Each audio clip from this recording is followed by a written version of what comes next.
A busy weekend of racing saw MotoGP arrive in America for the fourth round of the World Championship. A resurfaced COTA after complaints the track was far too bumpy and dangerous after last year's race saw a few of those issues ironed out, but not all. However, it was Ducati dominance in qualifying and from Jorge Martin who took pole, but a stunning performance from Enea Bastianini saw the Italian rider showcase his stunning form around the Texan track to take the lead in the closing stages from Jack Miller and become the first double winner in 2022. Marc Marquez also returned to action after missing Argentina due to his double vision, returning following his huge crash in Indonesia, and the Spaniard proved why he is paid the big bucks. All that and more on the way. The recording date is Monday, the 11th of April. My name is Harry Benjamin. Joining me as ever is Crash MotoGP editor Pete McLaren and former Grand Prix rider and British champion Keith Huewen. And Keith, well, it was Ducati dominance from qualifying, and then in the race, it was dominance up front as well. But another win on the board for Enea Bastianini.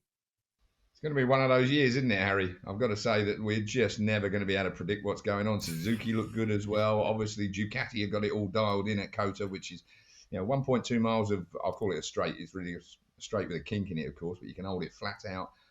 First, then the track. You were right. They dialed out most of the bumps, and it's acceptable, which is all you could achieve, really, with the size of that place. It's just enormous, and we know that they've struggled with funding over the last few years. That's a big issue. So getting it where it is, where it was this last weekend, was a good effort. You've got to say that.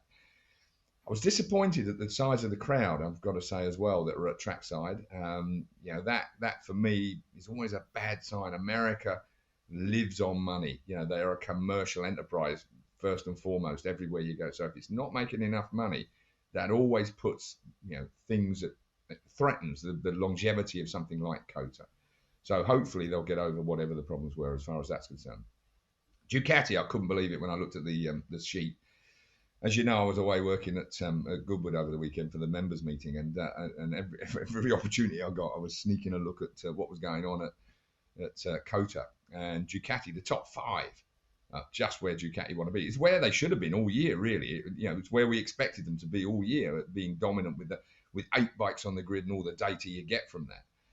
Bastianini, brilliant, absolutely brilliant. I mean, he's got it all. He's got speed, but most of all, and this is the key, particularly where tyres are always an issue at the Circuit of the Americas. He's got that smooth application that keeps the tyres in that narrow operating window. And that's what's the key to winning a race overall. By the end of the race, you need to get there with something that's still working consistently. And he looked very, very good indeed. Jack Miller, good to see him back where he should be, up the front. Marc Marquez, though, gets my award of the day.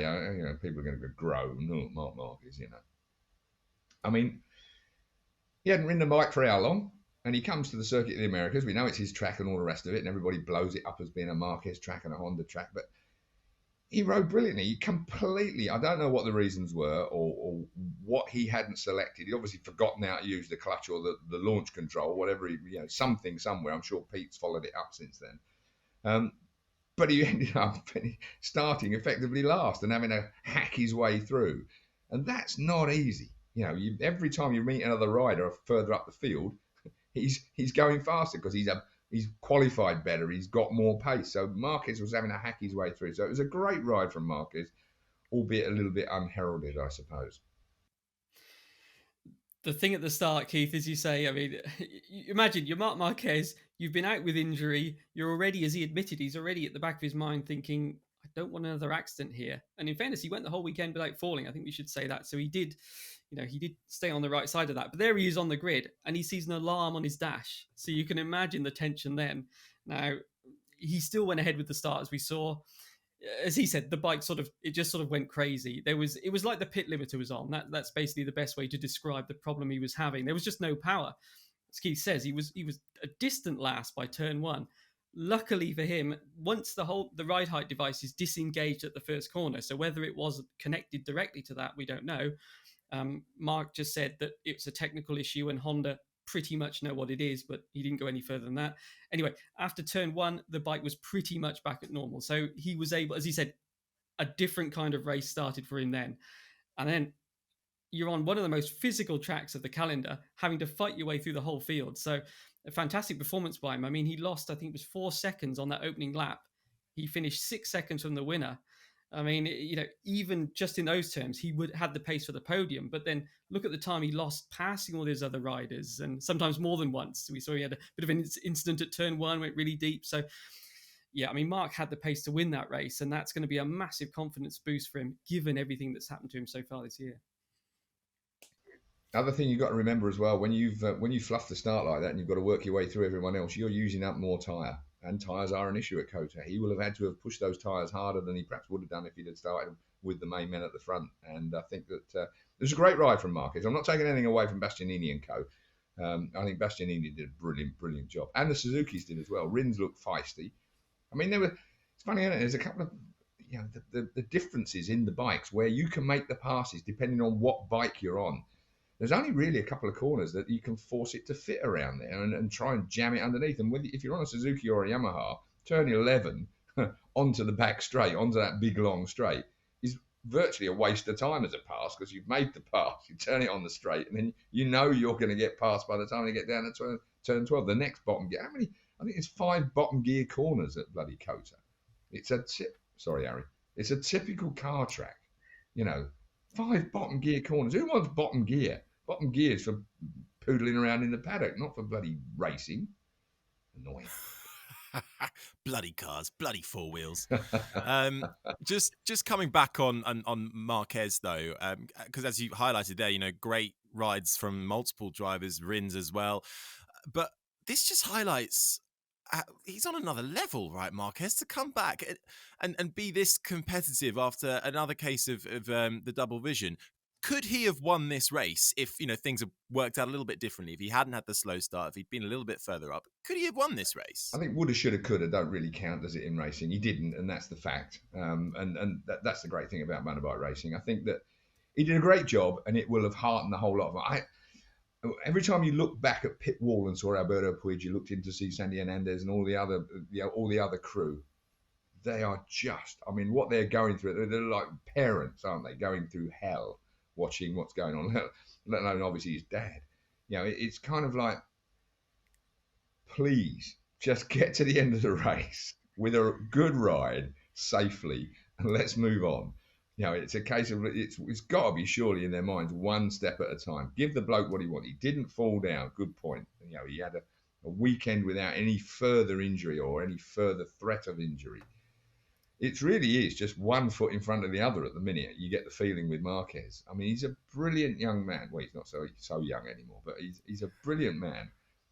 And he's got the potential to win. And yes, he might have been. He certainly looked feisty enough to be able to try for the win if he'd got launched with them.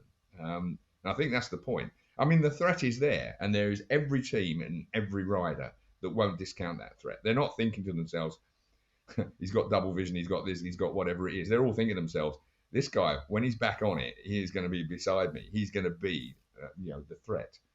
Looking at the sheet, I love to look at the sheet because we talked about it last time. The amount of different winners and podium men there have been. We're only talking about 5 points between Bastianini and Rins, 6 points between Rins and Espargaro.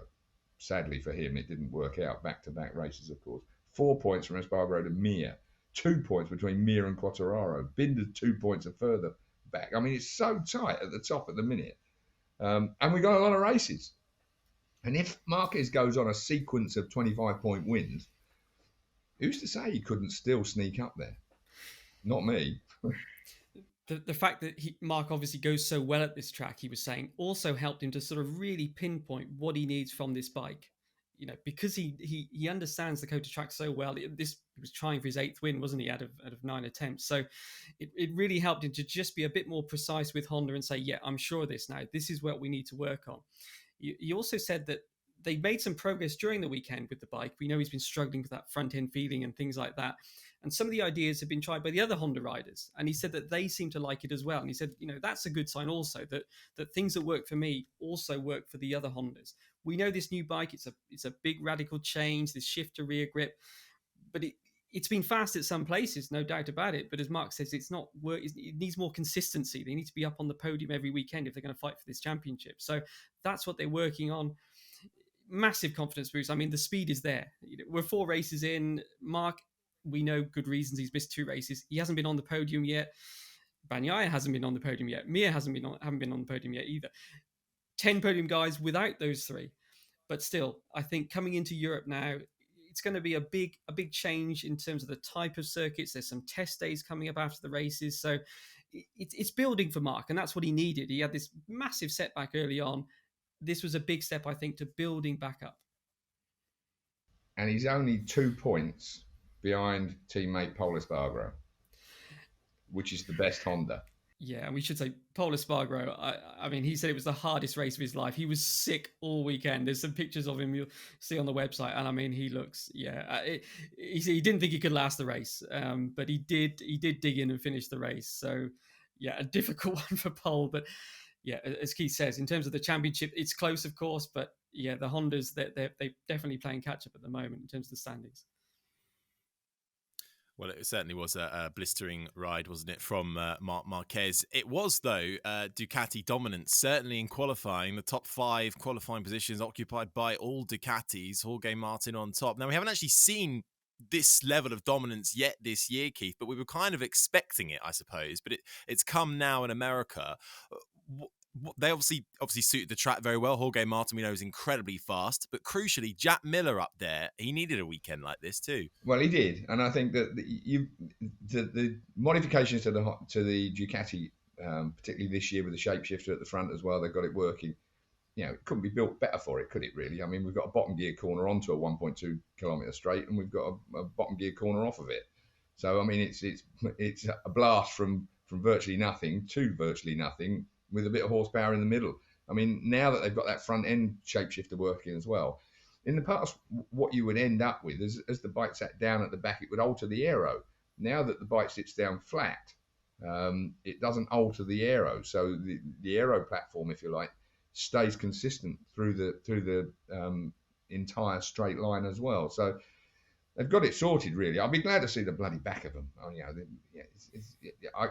I'm all for prototype stuff, and I think that me and Pete will probably argue about this a little bit. But I'm all for prototypes, and bearing in mind this is the top line of our motorcycle classes. World Superbikes are based on road bikes. This stuff is not. MotoGP is the class, the cream of the crop. Every little innovation you can think within the rules is on there, but I kind of fail to understand where shape-shifting and this kind of suspension manipulation will benefit anything in a road or future environment. It just complicates things for a little bit more of an advantage on a racetrack, and we're already at a point where we've got to look to try and slow these things down a little bit before we make some of the Grand Prix racetracks that we're already on redundant, because they become unsafe, because the velocity into or through a corner is too much and the barriers are too close and the tracks can't be altered enough to be able to compensate for that. And we are getting there with a few Grand Prix tracks now. MotoGP is the safest motorcycle form there is, because the tracks we race on are the very, very safest that there are in the world. So shape-shifting, when it's out of the window, I think we'll all be glad to see the back of that. And it's expensive to keep making these kind of innovations from a team perspective as well. But COTA really did suit the Ducati. And I think that's why we saw such dominance early on. The Ducati just works perfectly well in that environment. But Pete, in the end, the lead Ducati was third, and actually, that's a lie. Sorry, I'll take that back, because obviously Bastianini won. The lead GP22 was third. Yeah. That's the one. That's what I meant. But the Ducatis fell down in the race overall compared to where they were on their qualifying. Yeah, it was a strange one with the top speed. So you had Bastianini was the quickest over the average of the top speeds, but you had several Ducati riders after the race complaining that they didn't have enough speed. And Marini was one of the worst affected. I think he was on average 6k slower than Bastianini, but also Martin and Miller. And so what happened then was they worked the tyres harder, and that was why you saw them drop back. Now, that Marini said they've tried everything. It's really frustrating for him. He's a bigger guy, but he doesn't think that should be the reason. He said it's a strange one because he doesn't feel it on the bike. He doesn't feel like the bike's lacking power. But he said when you look at the data from first to fifth gear, he's losing. And then from fifth to sixth, it's okay. So, and we saw in the race, as I say, other riders seem to have this. Miller said he got blitzed by Bastianini on the straight when he got past. Now, Bastianini is a lighter rider. So, okay, maybe that's some of it. But there is definitely some sort of, they're definitely not, they haven't fine-tuned the GP22 yet. We know that they've been working on the electronics, the power delivery. And I think what we saw in the race and what you're highlighting there, Harry, is that there are things to solve with this, that it's not working perfectly. And they were surprised by that. And it just made them work the tyres a little bit harder. As Keith was saying, the tyres are so important. Once you start to use up the tyre, you're in trouble. And that's why the Pramacs drop back and things like that. Let me ask you a question, Pete. I mean, this is a bit of devil's advocate, if you like. I mean, the thing about MotoGP, as I've said before, it's the pinnacle of everything. And we've seen all these developments that have come on, and we've got 8 bikes of Ducatis on track. That takes an enormous amount of technical management behind the scenes, amount of data acquisition, amount of data, working your way through it. Maybe Ducati don't have the personnel. Maybe we're in a situation here why we're seeing such a spread of performance is because they've just not got enough people to decipher everything that they've got amongst the teams. And I wonder if we're in a position here, and it might be something that we can't find it out, and they won't be telling you. You're only going to be able to find it out if you manage to find someone's got a loose mouth within Ducati. But it certainly seems to me, and there won't be one. It seems to me that that maybe this data crossover between all the teams is not really yet happening. They're all working on their own thing, and they're not actually quite as coordinated in the back room as they might be. Just a question. I mean, I think it's one of the only things I can think of. Yeah, I think it's a good point, Keith. I think I asked Jack Miller at the start of the weekend, have you got a base setting for this bike yet? And he said basically that they're still working on that. And it's the same with Honda as well. And it's no coincidence, as you're saying, Keith, the 2 factories that have made the biggest changes are still sort of searching around a bit. It's a bit hit and miss, isn't it? And I think as the season goes on, we're going to get a few post-race tests. Are we going to see them sort of put everything together? We've had this technical freeze, and it's been the factories that traditionally, isn't it, Ducati and Honda, who are quite aggressive with development. Have they just sort of all of those things that have been stored up, have they sort of unleashed them, and they just haven't had the time with a normal winter testing schedule to get everything sorted? I think that's certainly a valid point, Keith, in that sense, and it's going to take them more time. The question is, when will that crossover occur where they get all of these new parts and the new bikes working? Will it come too late? Or will you have someone like Bastianini, who has a bike that's pretty well sorted?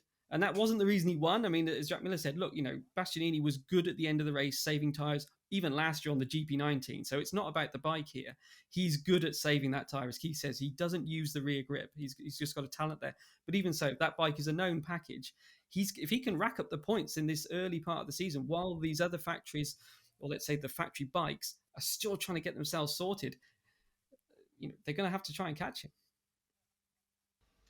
Yeah, I think you made a good point in there as well, Pete, was the fact is, and I've talked with you guys about it before, but I never really understood why, when we got to the end of the tech freeze, they didn't allow, the manufacturers didn't argue for more time to test stuff. It might have got vetoed purely simply because Yamaha didn't have anything anyway, so it didn't really matter to them. Maybe Suzuki was similar.